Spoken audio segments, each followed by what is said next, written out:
Today we'll talk a lot about express entry proof of funds, and that is increased for 2022. And if you have applied for Federal Skilled Worker Program or Federal Skilled Trade Programs, then you guys have time until June 8, 2022 to update your proof of funds. Canada has updated the proof of settlement funds requirements for express entry candidates. This is Khalil. If you haven't subscribed my channel yet, please do subscribe it. Hit the bell icon button to get new videos notification on time. Stay with me till the end. It's going to be informative. Let's start the topic in detail, guys. IRCC has increased proof of funds for express entry candidates for 2022, and especially those who applied for Federal Skilled Worker Program and Federal Skilled Trade Programs. And these candidates have time until June 8, 2022 to update their proof of funds, guys. And keep in mind, these changes will be applicable for Federal Skilled Worker Program candidates and Federal Skilled Trade Program candidates. They do not apply to candidates who have valid job offer in Canada, nor Canadian experience class candidates. Federal Skilled Worker Program candidates and Federal Skilled Trade Program candidates who do not have a valid job offer in Canada, they need to prove funds to remain eligible for immigration purposes. So now I will show you the table that can be easy for you guys to understand. You can see here on the left corner number of family members. If you are alone, you don't have any family members to support here, then funds required in Canadian dollars, 13,310 Canadian dollars. If you are two family members, then you need this amount.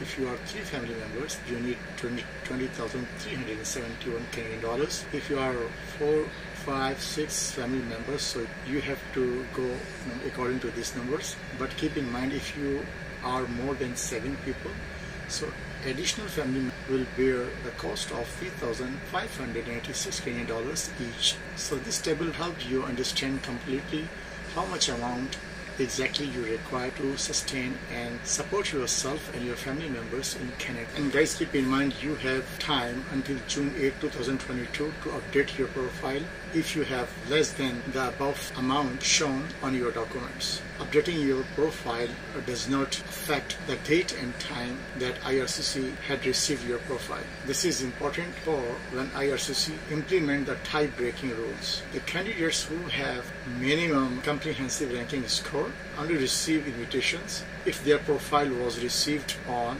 or before a certain date, which IRCC provides in each invitation round. Funds must be readily available to you both when you apply and if you get a permanent residence visa, to make sure that when you will arrive in Canada, then you will have sufficient amount to support yourself and your family members, and that you can access your money legally in Canada. You must be able to afford the cost of your family members, even those who are not coming with you. If your spouse is coming with you, you can count the money you have together in a joint account. If you are accessing it through an account in your name, only you must prove you have access to the funds. You cannot borrow this money from any other person, and you cannot use equity on property as proof of settlement funds. And you must know that what IRCC accept as a proof of funds. For proof of funds, you need an official letter from any bank or a financial institution where you keep your money. According to the IRCC, your letter must be printed on a financial institution's letterhead. That must include the financial institution's contact information, means address, telephone number, and email addresses. That letter must include your name. That must list outstanding debts such as credit card debts and loans, and also include for each current bank and investment accounts the account number, date each account was opened, current balance of each account, and average balance for the past 6 months. And guys, you already know that I have already made a video on Federal Skilled Worker Program and Canadian Experience Class Programs draws is going to be resumed in July 2022. Canada will once again invite express entry candidates who are eligible for the Federal Skilled Worker Program and the Canadian Experience Class Program starting in early July 2022, according to the Immigration Minister, Sean Fraser. And you know that draws have been paused for Federal Skilled Worker Program candidates since December 2020 and since September 2021 for Canadian Experience Class candidates. And Immigration Minister also stated that the processing time will come back to the standard process processing period, and that is 6 months. And processing times across most lines of business could be returned to normal by the end of 2022. If you found this video informative and helpful, then give a big thumb to this video. Comments below if you have any. Thanks for watching this video. Take care of yourself and this channel as well, and have a wonderful day.